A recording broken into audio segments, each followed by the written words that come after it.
कहते हैं कि सऊदी अरब में जो काम करते हैं उनके लिए खुदा के बाद जमीन पर सबसे ताकतवर शख्स उसका कफील होता है और कफील जो चाहे कर सकता था। लेकिन कानून चेंज हो चुका है, सब कुछ बदल चुका है। सऊदी अरब में काम करने वाले वर्कर्स के लिए 10 नए ऐसे कानून आए हैं जो आपके लिए किसी भी बड़ी खुशखबरी से कम नहीं है। हर एक कानून अपने आप में कमाल की खुशखबरी है। आप सऊदी अरब में काम करते हैं, सऊदी अरब जाना चाहते हैं तो ये वीडियो अपने पास रख लीजिए, दोस्तों के साथ शेयर कीजिए, क्योंकि 10 ऐसे कानून जो आपको खुशी से छलांग लगाने पे मजबूर कर देंगे। क्या है वो 10 कानून, कौन से हैं वो 10 कानून जो कि सऊदीया में नाफिज होने वाले हैं? जानने के लिए आइए मेरे साथ वीडियो की तरफ।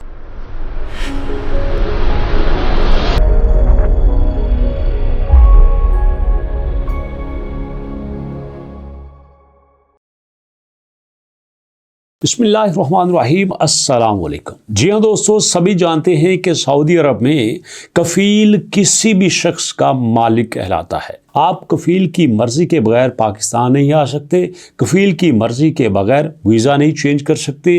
कफील अगर आपके साथ थोड़ी बहुत ज़्यादती भी कर देता है तो आपको खामोश रहना पड़ता है और कई लोगों की तो तनहा में कफील ही दबा देते हैं।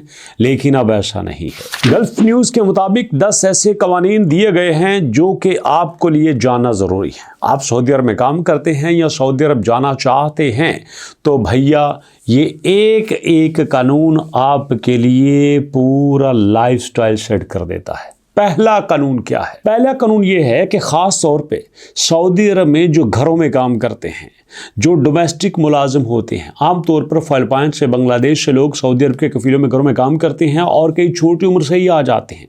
लेकिन उन्होंने कहा है कि कोई बंदा 21 साल की उम्र से पहले वहाँ पे घरेलू मुलाजिम नहीं रह सकता। कम से कम उसकी उम्र 21 साल होनी चाहिए। नंबर 2, दूसरा कानून क्या है कि बेशुमार कफील अपने घर में काम करने वाले वर्कर्स को ज़ाती मलकियत समझते थे, उनकी ज़ाती ज़िंदगी में भी बेजा मुदाखलत करते थे। लेकिन अब नए कानून के मुताबिक ऐसा नहीं है। कोई कफील किसी मुलाजिम की ज़ाती ज़िंदगी में मुदाखलत नहीं कर सकता, उसकी अपनी प्राइवेसी है, वो जो चाहे करता फिरे। नंबर 3, अगर मुलाजिम से घर में कोई नुकसान हो जाता है तो मालिक उसकी सारी तनख्वाह नहीं काट सकता। ये नहीं कह सकता कि मैं तुम्हारी सारी तनख्वाह काटूंगा, अगले महीने तुम्हें कोई तनख्वाह नहीं मिलेगी, ऐसा नहीं है। वो उसकी तनख्वाह का ज़्यादा से ज़्यादा चौथा हिस्सा काट सकता है। अगर उसकी तनख्वाह 400 दिरहम है, 400 रियाल है, तो भैया वो ज़्यादा से ज़्यादा 100 रियाल काट सकता है। और अगर वो ये कहे कि मेरा तो नुकसान जो है वो 2000 रियाल का था, तो भैया उसने 100 रियाल ही काटना है, क्योंकि उसकी तनख्वाह के चौथे हिस्से ज़्यादा नहीं काट सकता। अब ये उस पर डिपेंड करता है कि वो कितने अरसे में उसका नुकसान पूरा होता है। उसने कम से कम नुकसान की सूरत में 3 हिस्से तनख्वाह के मुलाजिम को देने ही देने हैं। नंबर 4 पे कभी कभार ये होता था कि कफील अपने घर में काम करने वाले को कहता था, ज़रा वो मेरे भाई का भी काम कर दो ना, मेरे कज़न का भी काम कर दो, उनके घरों में भी हो आओ। ना ना ना ना ना, कफील ने अपने लिए ही काम करवाना है। अगर आप अपने वर्कर के स्पॉन्सर हैं तो आप अपने लिए ही काम करवाएंगे, आप दूसरे के लिए काम नहीं करवा सकते। इस बात पे सख्ती से पाबंदी है। नंबर 5, आपने जब मुलाजिम को रखना है तो आपने उसके दरमियान तहरीरी मुआहदा करना है। रिटन एग्रीमेंट होगा, अरबी में भी होगा, और अगर आप पाकिस्तानी से एग्रीमेंट कर रहे हैं तो उर्दू में भी होगा। अगर आप बांग्लादेश से कर रहे हैं तो भैया बंगाली में भी होगा। इंडियन से कर रहे हैं तो हिंदी में भी होगा।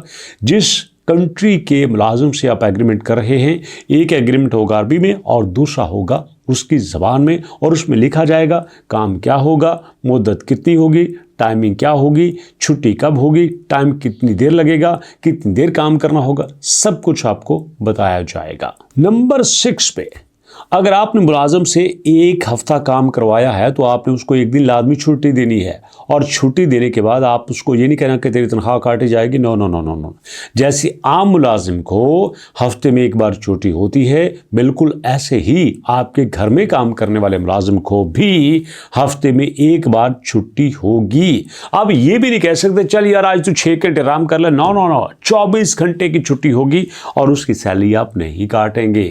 और उसके बाद नंबर 7, जब कोई मुलाजिम बाहर जाता है, जब किसी मुलाजिम को जुर्माना होता है, उसका हकामा, उसका ट्रांसफ़र, ईच एंड एवरीथिंग उसका कफील पे करेगा। जी हाँ, उसका जुर्माना भी उसका कफील पे करेगा, उस मुलाजिम की जेब से नहीं होगा और ये उस एग्रीमेंट में लिखा जाएगा। नंबर 8, कोई मालिक अपने मुलाजिम का पासपोर्ट, कुछ भी डॉक्यूमेंट्स अपने पास नहीं रख सकता, उसको अपने मुलाजिम को देने होंगे। जी हाँ, कानूनी तौर पे कोई कफील अपने मुलाजिम की चीज़ें नहीं पास रख सकता। अमूमन ये होता था कि लोग कहते थे यार मेरा पासपोर्ट कफील को पे मैं क्या करा। नो, वो कफील उसका पासपोर्ट रख ही नहीं सकता। नंबर 9 पे, अगर आप एग्रीमेंट करते हैं और एग्रीमेंट में 1 साल की मुद्दत लिखी होती है या मुद्दत लिखी ही नहीं होती, तो उसका मतलब ये नहीं है कि कफील जब चाहे निकाल देगा या फिर सारी उम्र काम करवाएगा। नो, ये साल बाय साल, हर साल इसको एग्जैक्टली एक्सटेंड किया जाएगा। और नंबर 10, आप किसी भी मुलाजिम से 10 घंटे से ज़्यादा घर के काम नहीं करवा सकते। मैक्सिमम आपने 10 घंटे काम करवाना है और ज़्यादा से ज़्यादा भी आपने 10 घंटे ही करवाना है। आप चाहो तो इससे पहले छुट्टी दे दो, लेकिन आप 10 घंटे से ज़्यादा घर में किसी मुलाजिम से काम नहीं करवा सकते। ये वो सारे दोस्तों रूल्स हैं जो मैंने इनकी ऑफिशियल वेबसाइट से आपके साथ शेयर किए हैं और इसमें कोई भी दो राय नहीं है कि अगर आपके साथ कोई दिक्कत होती है, कोई मसला होता है, तो आप उनके डिपार्टमेंट में जा सकते हैं, गवर्नमेंट से रजू कर सकते हैं और यहाँ पे आपको प्रॉपर राइट्स दिए गए हैं। इसलिए किसी भी बात की फिक्र करने की जरूरत नहीं है, रिलैक्स हो जाइए। अब आपके दिन आ गए हैं, वो दिन गए जब कफीलों की हुकूमत हुआ करती थी।